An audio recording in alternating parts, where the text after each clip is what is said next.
Martin Lappin here with Alternative Heating Solutions, and at the request of several of my YouTube followers and some other people, I'm going to make a video on how to clean out the new G Series at the end of the year. And the biggest issue I always hear is, how do I get those side panels out? Well, you can see I got the ratchet strap there. You pop the keys out, the holders, off each side, then you just simply tighten the ratchet strap.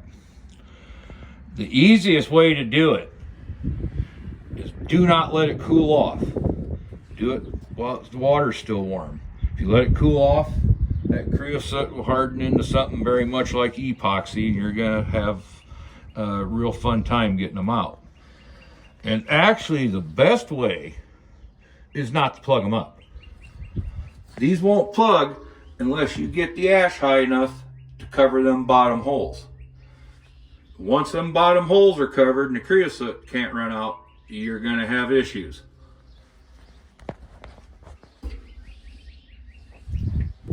So you did the ratchet strap trick and only one side comes out. Well, it's not the end of the world.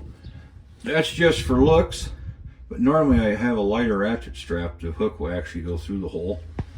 Just hook it, pull again, and it may twist those air channels since you're pulling on the bottom, and a cat's paw or a wrecking bar or whatever walk it out, because like I said, you are pulling on the bottom, so they're going to want to twist. But yeah, those do come out, and again, it's easier while the creosote's sticky than instead of hard as a rock.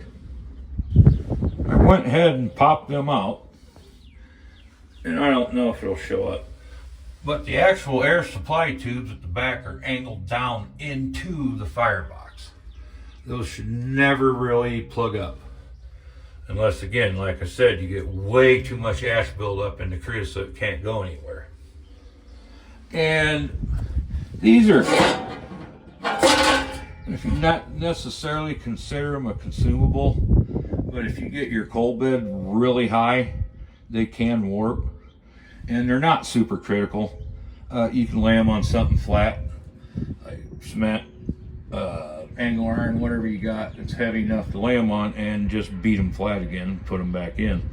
It's not super critical. Now, like I'd already said, the best time to deal with them side covers is while your water's still hot. The creosote will be sticky, but it won't harden into something very much like epoxy on you. Now, for the rest of the clean out on my personal G's that I used, I'd always wait a week. Make sure the coals are good and dead, nothing hot left. Then I would use a drywall bag and a shop vac to clean up all the ash that I couldn't shovel out easily. Works very well, but not being a dedicated ash vac, you don't want any hot coals in it. You may get a surprise in the middle of the night. You could even go as far as to clean it out and then leave the shop vac sit out overnight. You want to make sure there's no live coals if you're going to do the shop vac routine. So after you get the top cleaned out, you go to the bottom now, pull your plug. And of course we got the half moon ash tool. And this applies while you're running it too during the season. Make sure you get behind that corner. I've had people clean the tubes out from front to back, but they didn't get around the corner, and that was mostly plugged.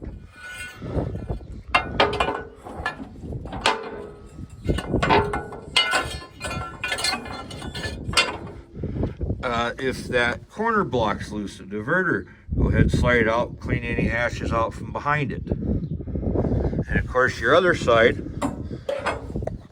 you should be used to this tool.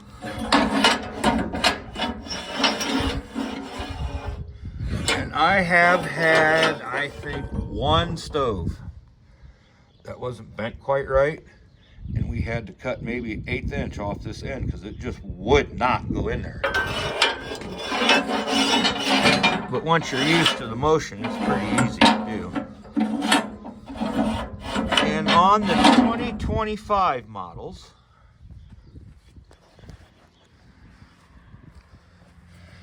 they do have a side clean out now. I mean, on my personal ones, I never thought it was necessary as long as you're using the ash tool correctly. But it is what it is, and there it is. And you can see, yeah, there's the ash tool. You want to bring that forward, then sideways to get all the ashes out from under the turbulators. And again, while you're in here, you can use your shop vac, suck all the ash out. Usually I'd do that, and then I'd go ahead and even take the leaf blower and blow everything out I could.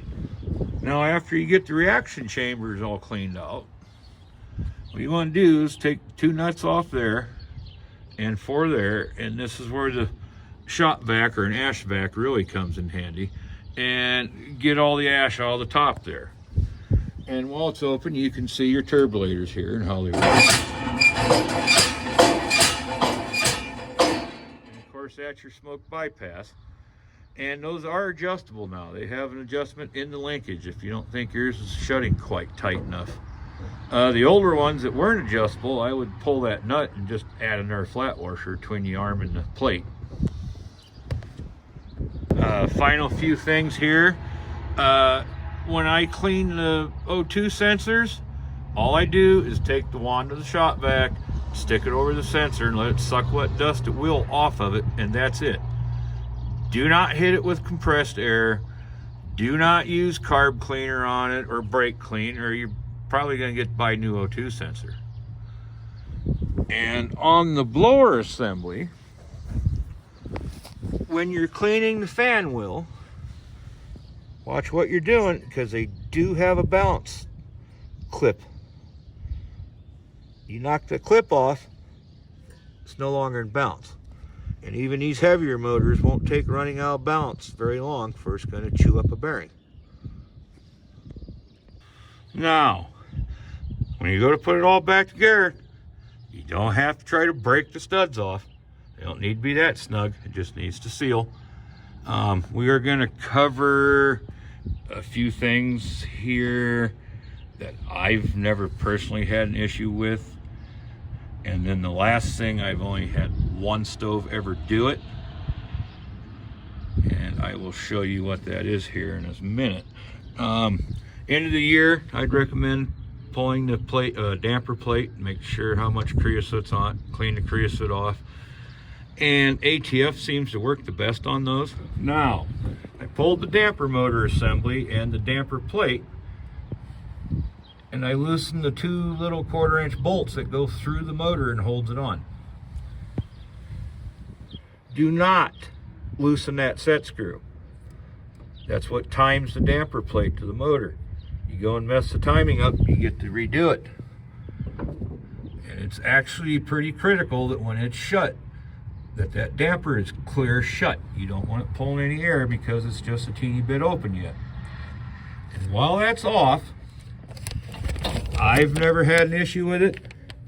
Other dealers in other parts of the country have. Take a look in there and see if you see any creosote starting to build up. If you do, it is possible that rear assembly can plug up with creosote. Like I said, I've not had it. But if it does, there's 6 bolts. Pull your 6 bolts out, and then take the 4 screws out of the rear panel here. Take this panel off, and that assembly will come out and go out the side.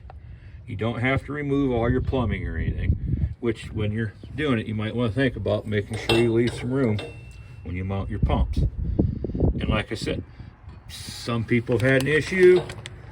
None of mine have, so just keep it in mind. We'll kind of keep an eye on that.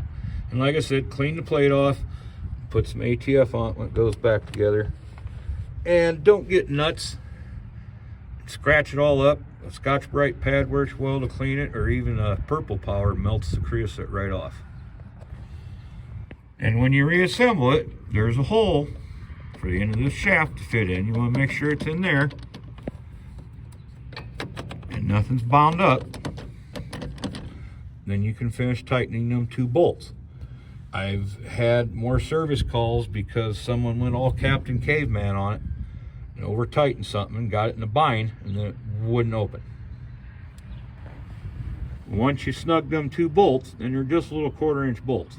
They only need to be snug. You don't have to try to bust them off. You can go ahead and power your stove up. Hit the cold start. Make sure it opens. Yep, see, there you go. And of course, then you can power off.